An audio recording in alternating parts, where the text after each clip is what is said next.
Inside the laboratory of Dr. Nefario, machines and gadgets beep and buzz everywhere. A group of minions tries to find something fun to do. One minion presses a random button on a strange machine, causing soap bubbles to shoot all over the room. Another minion puts on a metal helmet that is far too big, wobbles a few steps, and then falls over. Just then, Gru walks in. He looks at the chaotic laboratory and then at the three bored girls. After thinking for a moment, Gru pulls out a map and points to a forest outside the city. The girls' eyes immediately light up. Soon the whole group arrives in a peaceful green forest. Several tents are set up in a grassy clearing. The three girls happily run around exploring the area. The minions eagerly help set up the tents, though they sometimes tie the ropes incorrectly and make the tents lean sideways. As evening approaches, everyone prepares to start a campfire. Gru hands the minions some pieces of firewood and points to a circle of stones in the middle of the campsite.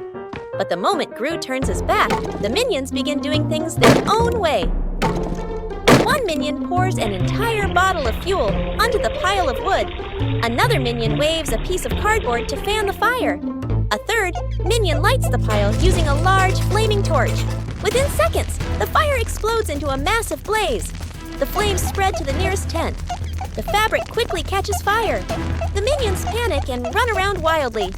One minion tries to put out the fire by fanning even harder, but that only makes the flames grow bigger. Gru quickly grabs his phone and calls Dr. Nefario. Moments later, the sound of an engine roars in the sky. A small airplane flies toward the campsite. Dr. Nefario sits in the cockpit, controlling the aircraft, which carries a huge water tank. Soon the fire is completely extinguished. However, the entire campsite is now soaked with water and mud. The minions stand there drenched, their hair slightly burnt, shivering. Gru sighs in relief. The Minion cloning machine. In the laboratory of Gru, Dr. Nefario pushes in a large machine covered with a cloth. He pulls the cloth away, revealing a strange device filled with wires and blinking lights. One minion is placed inside. The machine shakes, lights flash rapidly, and poof! The door opens. Two identical minions step out. Gru crosses his arms and watches, clearly satisfied. The two new minions immediately start doing housework. One minion mops the floor at lightning speed, leaving it sparkling clean. The other washes dishes, but soap bubbles fly everywhere. Gru sits comfortably reading a newspaper, nodding happily as the chores get done faster. Dr. Nefario, excited, walks to the control panel and turns a large dial to a higher level. The machine begins to shake violently. A flood of minions pours out like a broken dam. Dozens of minions run everywhere. Some slip on the soapy floor and crash into each other in a rolling pile. Others climb onto the ceiling lights and swing like monkeys. Another group runs circles around the lab table. The chaos quickly spreads through the house. One group of minions races around the living room riding vacuum cleaners.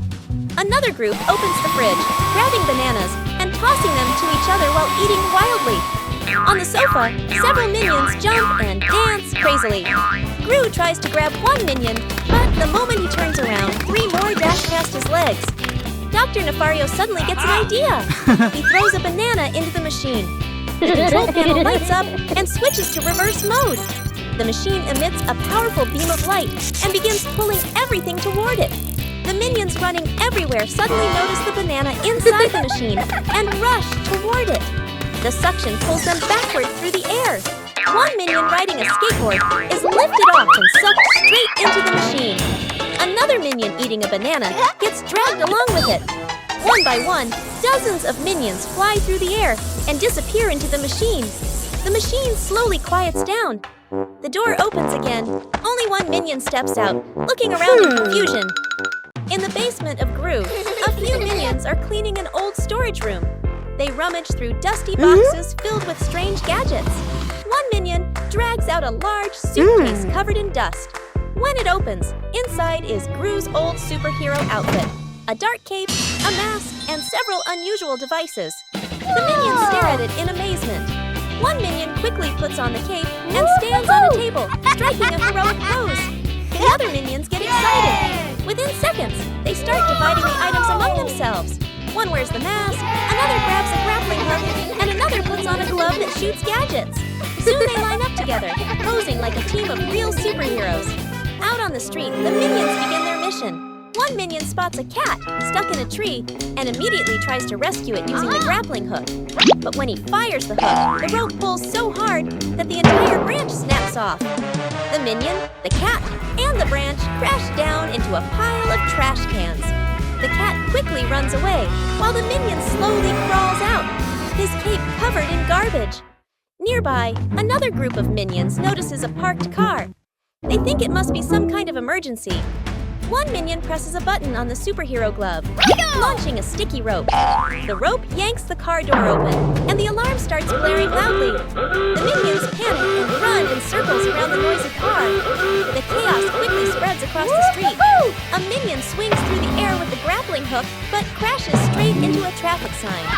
Another tries to stop a moving bicycle by standing in the road with arms wide open, only to be pushed several meters by the bike.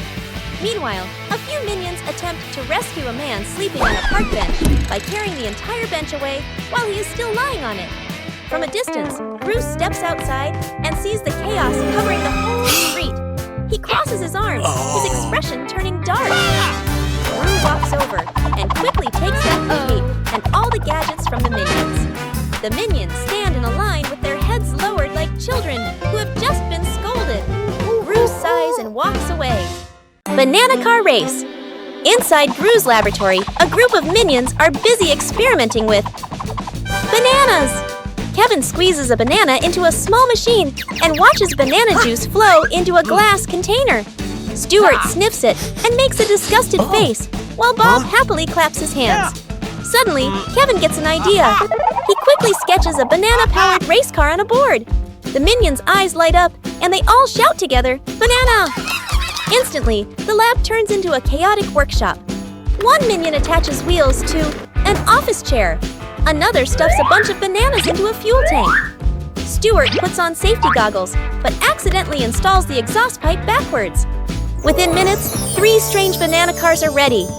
Kevin raises a flag made from a banana peel and shouts, "Ready, go!"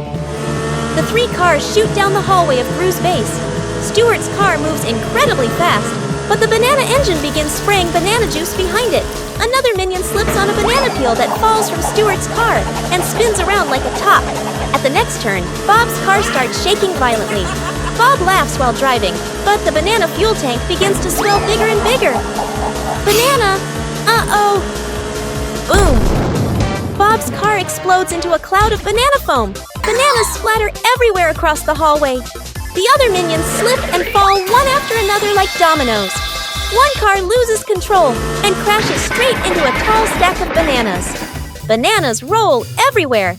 At that exact moment, Gru steps out of the elevator.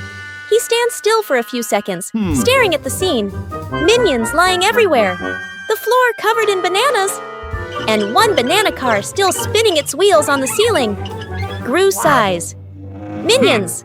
A minion suddenly slides past him on a banana peel. Gru closes his eyes and shakes his head. Clean it up, all of it. Gru is holding a mop and cleaning a massive pile of bananas. Behind him, a minion secretly finishes building Banana Car 2.0. Inside the house of Gru, the 3 girls are sitting in the living room. Agnes Gru holds a small, colorful candy and stares at it for a moment, looking unsatisfied. She imagines a giant candy taller than herself, her eyes lighting up with excitement. Agnes runs over to Gru, holds up the small candy, and spreads her arms as wide as possible to show a really big candy. Gru looks at her adorable expression, sighs softly but eventually nods. In the laboratory, Gru and Dr. Nefario begin building a candy-making machine. Gru presses the start button. The machine begins to rumble as syrup flows through the tubes into the mold. A giant candy slowly forms. Agnes stands in front of the machine with shining eyes. When the mold opens, a huge candy appears, almost as tall as Gru. Agnes jumps up happily and hugs it, but the machine does not stop. The lights begin flashing, and more syrup keeps pouring in. The candy grows bigger and bigger. Gru quickly presses the stop button, but the control panel starts beeping with warning sounds. The mold shakes violently. Suddenly, the giant candy pops out of the mold and falls onto the floor with a loud thump. It begins rolling across the laboratory. Minions are pushed and tumble to the sides. One minion gets stuck to the sticky candy surface and is dragged along as it rolls. The lab door bursts open. The giant candy rolls straight out of the house. Gru, Dr. Nefario, and the Minions panic and chase after it. On the street outside, the enormous candy rolls downhill. It rolls across the sidewalk, knocks over a street cart, and continues through a park. Pedestrians jump aside in surprise.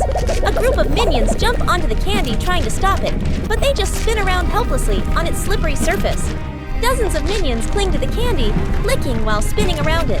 The candy slowly becomes smaller. It rolls slower and slower until it shrinks into a small round candy that fits in Agnes's hand. Agnes happily picks it up, while Gru sighs with relief behind her.